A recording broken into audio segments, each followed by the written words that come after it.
Discussion thus far in this unit about resistance has been a single resistor and the properties that give it the resistance that it has. In this video, we're going to talk about what happens when you combine more than one resistor, either in series or in parallel, to give what we call an equivalent resistance, a resistance that is equal to all of the resistors combined together. To start us off, let's just review this idea of series versus parallel. Up on the top, I have two resistors connected one after another, and on the bottom, I have resistors connected in separate branches. If I play this top combination, we would say that this is a resistance in series, that these two, one after another, are in series with each other, that the current has to travel through both at the exact same rate. At the bottom, when we have separate branches, these resistors are connected in parallel. Notice here the difference in the current. On one hand, the current is going faster because it's able to split up into two different paths as it goes through those resistors. It doesn't have to go through both together.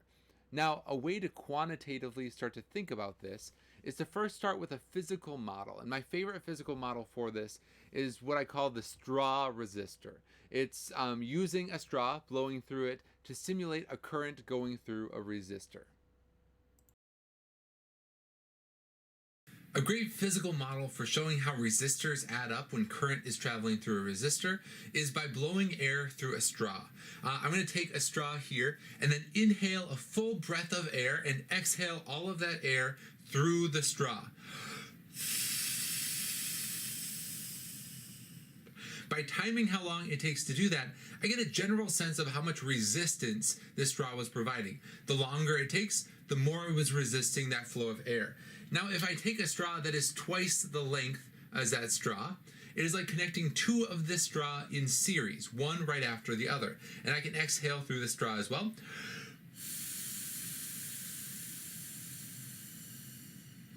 That took me longer to do because it provides more resistance. If I make it longer still and have it 3 times the length, it's like connecting 3 straws in series.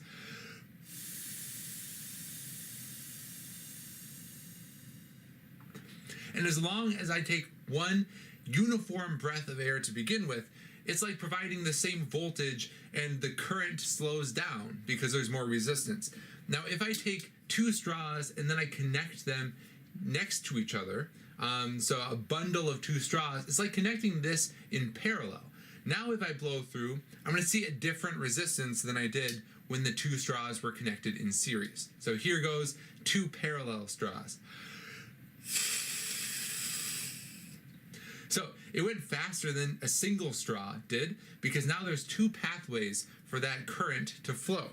It overall lessens the resistance. And the same thing is true when I take a bundle of 3 straws. This is like taking 3 of this individual straw in parallel. So the more straws in parallel, the less the resistance, and the more straws in series, the more the resistance. This is the same with resistors. The more resistors in series, the greater the resistance becomes when you add them together, and the more resistors in parallel, the less the overall equivalent resistance becomes. All right, so in that demo, we saw a few different setups. All right, as we saw in that example, we can model a resistor using a straw. One resistor in this model we were saying was one single small straw and blowing through that. But if you wanted 3 of these in series, you need to start adding them end to end. So the way we simulated that was just a longer straw. So a straw 3 times as long is like 3 resistors in series. And then if I want resistors in parallel, I need to start bundling these straws together so that there's more than one branch that the air can flow, that the current can flow through. So 3 resistors in parallel would just be 3 short straws bundled together. Now, we can use that to start modeling how resistors work if you start adding them in these different ways. As we saw, the more resistors that we added in series, the more it increased the overall resistance. It was harder for me to blow through a long straw than it was through a short straw. If I kept going and had a straw that was several meters long, it would be almost impossible for me to exhale an entire breath of air through that straw because it would be providing so much resistance to the flow of that air. If I am instead adding these resistors in parallel and providing more and more branches for that current to flow, I'm going to decrease the overall resistance. It could get to the point that I would have a bundle of straws so large that it barely fits in my mouth, and I'm just exhaling all of that air pretty much instantaneously because it's providing almost no resistance. Now, with that in mind, we can compare now some schematic diagrams of actual resistors. Here I've got two different setups. Setup A here is 3 resistors in parallel, and setup B is 5 resistors in parallel. Assuming that each resistor is providing the same individual resistance, which one of these provides the lowest overall resistance? And this is where adding in parallel is kind of counterintuitive, that we have more resistors in B, but that is still overall less resistance because all of these resistors are adding separate branches. So it'd be like taking 3 straws in a bundle versus 5 straws in a bundle and blowing through those. 5 straws is going to have less resistance than 3 straws. So now that we've kind of quantitatively determined how the resistance is going to change in parallel or in series, let's look at the quantitative measurements and how we're going to actually numerically determine what the overall resistance is. Combining in series is a pretty simple task. All you have to do is simply add up the resistances individually to get that one large resistor. So basically in equation form, we say that R total is equal to R1 plus R2 plus R3 and so on until you've counted all the resistors that are in that line. So R1 and R2 will combine to form one larger resistance that we could call R12. Or R1, 2, and 3 combine to form R1, 2, 3, which is a larger resistor overall, just adding them together, basically smashing them into one place. To do this in parallel is a little bit more complicated because, as we saw, adding these resistors is actually decreasing the overall resistance. So instead of just straight adding these resistances together, we are going to add up their reciprocals, and R total is the reciprocal of that. So we would say that 1 over R total is equal to 1 over R1 plus 1 over R2 plus 1 over R3 and so on until we've included all of the resistors that are in those branches. Now, what this is going to give us is an overall smaller resistance than the resistors individually, most likely. So R1, R2, R3 gives you a smaller resistance, R1, 2, 3. This notation is kind of a nice way to write it out, but it's not always the easiest to do on your calculator. It's a lot of clicks to do the 1 over every single time. So an easy shortcut is to start using the reciprocal key on your calculator. What I mean by that is this -1. 1 over R total is the same thing as saying R total raised to the power of -1. On my calculator, I have a button here that just says x to the -1. It's the one right above the squared key. So all I need to do is type in the resistance and then hit that button, and it's the same thing as taking 1 over that. So R total to the -1 is equal to R1 to the -1 plus R2 to the -1, so on. That means that calculating the sum of these reciprocals isn't exactly R total, it's just the reciprocal of R total. So to find R total by itself, I need to take the reciprocal of everything, basically flip the fraction. So your equation to find R total in a parallel circuit is R1 to the -1 plus R2 to the -1 plus however many resistors that you have. Once you have that sum, raise that sum to the power of -1, which will flip the fraction and give you your total resistance here. I think the easiest thing to do is to see this in an example. So our example for series circuit, again, is very simple. You're just adding these up. 4 plus 6 plus 8 gives you a total resistance of 18 ohms, an overall larger resistance. So that checks with our straw model that we used earlier. If we have 2 resistors now in parallel with each other, 4 ohms and 6 ohms, now I need to use that special parallel equivalent resistance formula, saying that 1 over the R total is equal to 1 over 4 plus 1 over 6.